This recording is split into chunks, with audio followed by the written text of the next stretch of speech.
حضرت ابن عباس رضی اللہ عنہما سے روایت ہے کہ رسول اللہ نے ظہر کی نماز ذو الحلیفہ مقام پر پڑھی، پھر اپنی قربانی کی اونٹنی طلب کی اور اس کے کوہان کی دائیں جانب چیر لگایا اور اس کا خون وہیں چپڑ دیا اور اس کے گلے میں 2 جوتوں کا ہار بھی ڈال دیا۔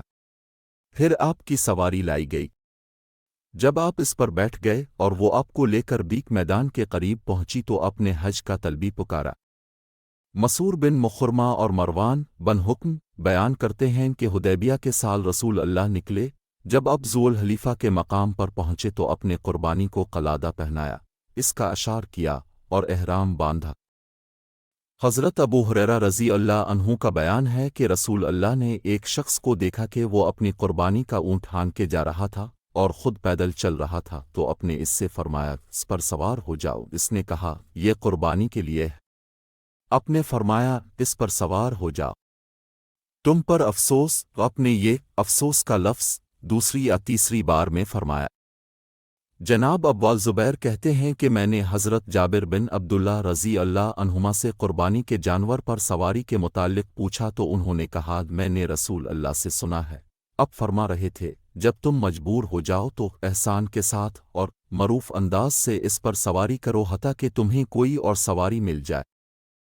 حضرت ناجیہ اسلمی رضی اللہ عنہ کا بیان ہے کہ رسول اللہ نے ان کے ہاتھ اپنی قربانی بھجوائی اور انہیں فرمایا اگر ان میں سے کوئی جانور ہلاک ہونے لگے تو اسے نہر کر دینا، اس کے جوتے کو اس کے خون سے رنگ دینا، پھر اسے لوگوں کے لیے چھوڑ دینا۔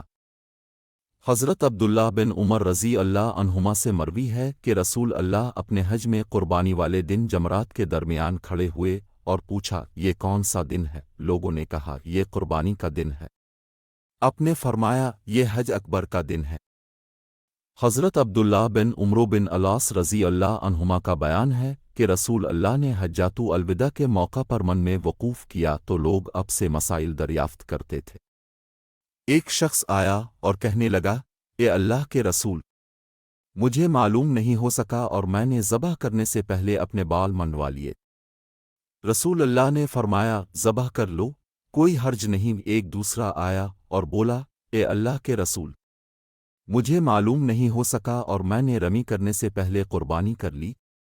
اپنے فرمایا رمی کر لو، کوئی حرج نہیں۔ کہتے ہیں کہ اس دن اب سے جو سوال بھی ہوا جس میں کوئی تاخیر ہوئی تھی، اپنے یہی فرمایا کر لو، کوئی حرج نہیں۔ حضرت ابو ہریرہ رضی اللہ عنہ سے مروی ہے، یہ طویل حدیث کا ایک حصہ ہے کہ نبی نے فرمایا عید فطر اسی دن ہے جب تم افطار کرو اور عید قربان اسی دن ہے جب تم قربانی کرو۔ سارا میدان عرفات وقوف کی جگہ ہے اور سارا منی جائے قربانی ہے، مکہ کے تمام راستے قربانی کی جگہ ہیں اور سارا مزدلفہ وقوف کی جگہ ہے۔ حضرت عقبہ بن عامر رضی اللہ عنہ بیان کرتے ہیں کہ رسول اللہ نے فرمایا یوم عرفہ 9 ذوالحجہ، یوم نحر 10 ذوالحجہ قربانی کا دن، اور ایام تشریق ہم اہل اسلام کے عید کے ایام ہیں، یہ کھانے اور پینے کے دن ہے۔ حضرت عبداللہ بن عمرو بن علاس رضی اللہ عنہما بیان کرتے ہیں رسول اللہ نے فرمایا مجھے اضحیٰ کے دن کے متعلق حکم دیا گیا ہے کہ اسے بطور عید مناؤں جسے کہ اللہ عز و جل نے اس امت کے لیے خاص کیا ہے۔ ایک آدمی نے کہا فرمائی کہ اگر مجھے دودھ کے جانور کے سوا کوئی جانور نہ ملے تو کیا میں اس کی قربانی کر دوں؟ اپنے فرمایا نہیں بلکہ اپنے بال کاٹ لو، ناخن اور مونچھیں تراش لو اور زیر ناف کی صفائی کر لو، اللہ کے ہاں تمہاری یہی کامل قربانی ہوگی۔ المومنین حضرت سلمہ رضی اللہ عنہا بیان کرتی ہیں کہ رسول اللہ نے فرمایا جس کے پاس کوئی جانور ہو جسے وہ قربانی کے لیے ذبح کرنا چاہتا ہو تو ذوالحجہ کا چاند نظر آ جانے کے بعد اپنے بال اور ناخن ہرگز نہ کاٹے حتیٰ کہ قربانی کر لے۔ حضرت انس رضی اللہ عنہ بیان کرتے ہیں کہ رسول اللہ نے 7 اونٹنیاں اپنے ہاتھ سے کھڑی حالت میں نہر کیں اور مدینہ منورہ میں اپنے 2 مینڈھے قربانی کیے جو سینگوں والے اور چتکبرے تھے۔ حضرت ابو سعید رضی اللہ عنہ بیان کرتے ہیں کہ رسول اللہ ایسا مینڈھا قربانی کیا کرتے تھے جو سینگوں والا اور نر غیر خصی ہوتا، جو سیاہی میں دیکھتا، آنکھیں سیاہ ہوتی، سیاہی میں کھاتا، منہ کالا ہوتا اور سیاہی میں چلتا تھا، پاؤں بھی کالے ہوتے۔ حضرت زید بن خالد جہن رضی اللہ عنہ بیان کرتے ہیں کہ رسول اللہ نے اپنے صحابہ میں قربانیاں تقسیم فرمائیں تو مجھے بکری کا ایک بچہ عنایت فرمایا جو جز تھا۔ میں اسے لے کر آپ کی خدمت میں آیا اور عرض کیا یہ تو جز ہے، اپنے فرمایا اسے ہی قربان کر دو، چنانچہ میں نے اس کی قربانی کر دی۔ حضرت براق بن عازب رضی اللہ عنہ سے منقول ہے کہ رسول اللہ نے قربانی کے روز نماز کے بعد خطبہ دیا اور فرمایا جس نے ہماری طرح نماز پڑھی اور ہماری طرح قربانی کی اس کی قربانی صحیح ہوئی، اور جس نے نماز سے پہلے قربانی کی تو وہ گوشت کی بکری ہے۔ ابو بردہ بن نیار رضی اللہ عنہ کھڑے ہوئے اور بولے اے اللہ کے رسول اللہ کی قسم، میں نے نماز کے لیے آنے سے پہلے ہی قربانی کر دی، اور میں نے سمجھا کہ آج کا دن کھانے پینے کا دن ہے تو میں نے جلدی کی اور خود بھی کھایا اور اپنے گھر والوں اور ہمسایوں کو بھی کھلایا۔ رسول اللہ نے فرمایا یہ تو گوشت کی بکری ہوئی۔ پھر اس نے کہا میرے پاس بکری کا بچہ ہے جو جز ہے، اور یہ گوشت کی 2 بکریوں سے بھی بڑھ کر ہے، تو کیا یہ میری طرف سے کافی ہوگی؟ آپ نے فرمایا ہاں، لیکن تیرے بعد کسی کے لیے ہرگز کافی نہیں ہوگی۔ جناب عبید بن فیروز کہتے ہیں میں نے حضرت براق بن عازب رضی اللہ عنہ سے سوال کیا کہ قربانی میں کون سا جانور جائز نہیں؟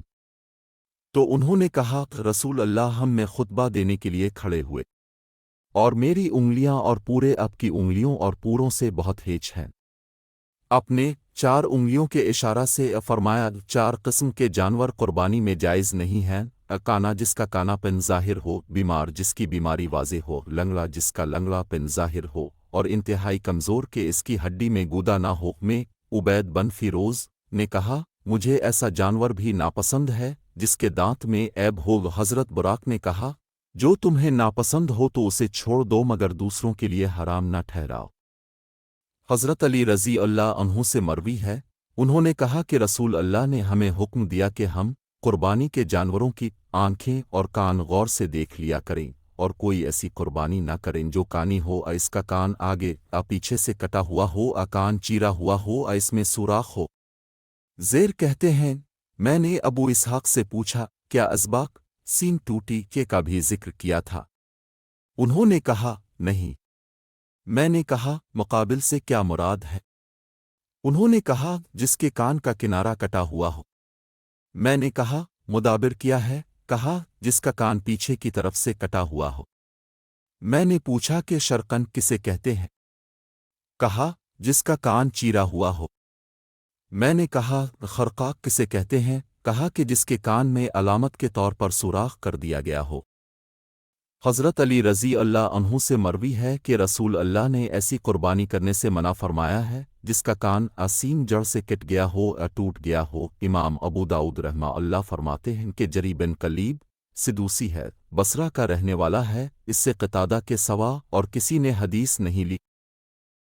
حضرت جابر بن عبداللہ رضی اللہ عنہما بیان کرتے ہیں کہ میں ایک عید الاضحیٰ کے موقع پر رسول اللہ کے ساتھ عیدگاہ میں حاضر تھا۔ جب آپ نے اپنا خطبہ مکمل کر لیا اور ممبر سے اترے تو آپ کو ایک مینڈھا پیش کیا گیا۔ آپ نے اسے اپنے ہاتھ سے ذبح کیا اور یہ دعا پڑھی بسم اللہ واللہ اکبر، اللہ کے نام سے، اور اللہ سب سے بڑا ہے، یہ میری طرف سے اور میری امت کے ان لوگوں کی طرف سے ہے جو قربانی نہیں کر سکے۔ حضرت عبداللہ بن عمر رضی اللہ عنہما سے منقول ہے کہ رسول اللہ اپنی قربانی عیدگاہی میں ذبح کیا کرتے تھے، اور حضرت ابن عمر رضی اللہ عنہما کا بھی یہی عمل تھا۔ حضرت عائشہ رضی اللہ عنہا بیان کرتی ہیں کہ رسول اللہ کے زمانے میں ایک بار عید الاضحیٰ کے موقع پر دیہاتوں کے لوگ بہت زیادہ آ گئے تو رسول اللہ نے فرمایا اپنی قربانیوں میں سے 3 رات کے لیے رکھ لو اور باقی صدقہ کر دو۔ بیان کرتی ہیں کہ پھر اس کے بعد کا موقع آیا تو رسول اللہ سے پوچھا گیا اے اللہ کے رسول، لوگ پہلے اپنی قربانیوں سے فائدہ اٹھاتے تھے اور ان کی چربی جمع کر لیتے تھے اور ان کی کھالوں سے مشکیزیں بنا لیتے تھے۔ رسول اللہ نے فرمایا تو اب کیا ہوا؟ انہوں نے کہا اے اللہ کے رسول، اپنے قربانی کا گوشت 3 رات سے زیادہ رکھنے سے منع فرما دیا ہے۔ آپ نے فرمایا میں نے تمہیں اس وجہ سے روکا تھا کہ تمہارے پاس دیہاتی لوگ بہت زیادہ آ گئے تھے، سو تم کھاؤ، صدقہ کرو اور رکھ بھی لو۔ حضرت ثوبان رضی اللہ عنہ بیان کرتے ہیں کہ رسول اللہ نے قربانی کی، پھر فرمایا یہ صوبان ہمارے لیے اس بکری کا گوشت بناؤ، کہتے ہیں پھر میں آپ کو اس سے کھلاتا رہا حتیٰ کہ ہم مدینے آ گئے۔ حضرت نبیشہ رضی اللہ عنہ بیان کرتے ہیں کہ ایک شخص نے رسول اللہ کو پکار کر کہا، ہم جاہلیت میں رجب کے مہینے میں قربانی کیا کرتے تھے، اترا تو اب ہمیں کیا ارشاد فرماتے ہیں؟ اپنے فرمایا اللہ کے لیے ذبح کرو جس مہینے میں بھی ہو، اللہ عز و جل کے لیے نیکی کرو اور کھلایا کرو۔ اس آدمی نے کہا کہ ہم جاہلیت میں فرا بھی کرتے تھے، تو اب ہمیں کیا فرماتے ہیں؟ فرمایا تمام چرنے والے جانوروں میں ایک فرا ہے، ذبیحہ ہے، یہ نومولود بچہ جسے کہ تیرے دوسرے جانور غذا دیتے ہیں حتیٰ کہ جب وہ بوجھ اٹھانے کے قابل ہو جائے۔ نصر بن علی نے کہا جب وہ حاجیوں کو اٹھانے کے قابل ہو جائے تو اسے ذبح کر اور اس کا گوشت صدقہ کر۔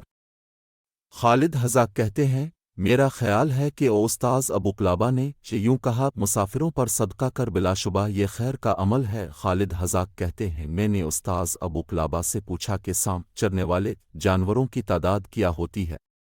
انہوں نے کہا 100۔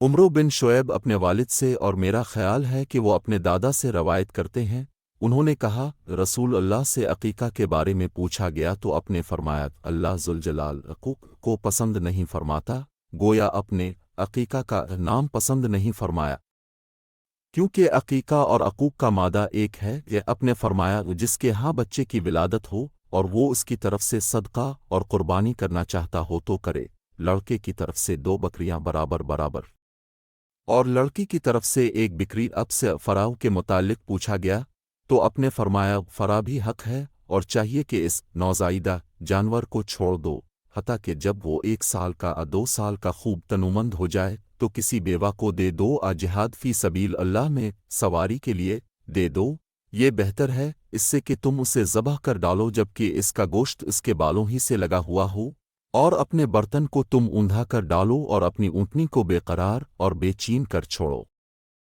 جناب سلیمان بن بریدہ اپنے والد سے روایت کرتے ہیں کہ رسول اللہ نے فرمایا میں نے تمہیں 3 باتوں سے روکا تھا، اب میں تمہیں ان کے بارے میں حکم دیتا ہوں۔ میں نے تمہیں قبروں کی زیارت سے روکا تھا، اب ان کی زیارت کو جایا کرو، بے شک ان کی زیارت میں عبرت اور نصیحت ہے۔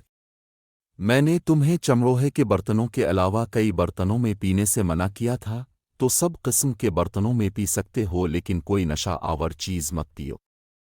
میں نے تمہیں کہا تھا کہ قربانی کا گوشت 3 دن کے بعد استعمال کرنا منع ہے، تو اب اسے کھا سکتے ہو اور اپنے سفروں میں اس سے فائدہ اٹھاؤ۔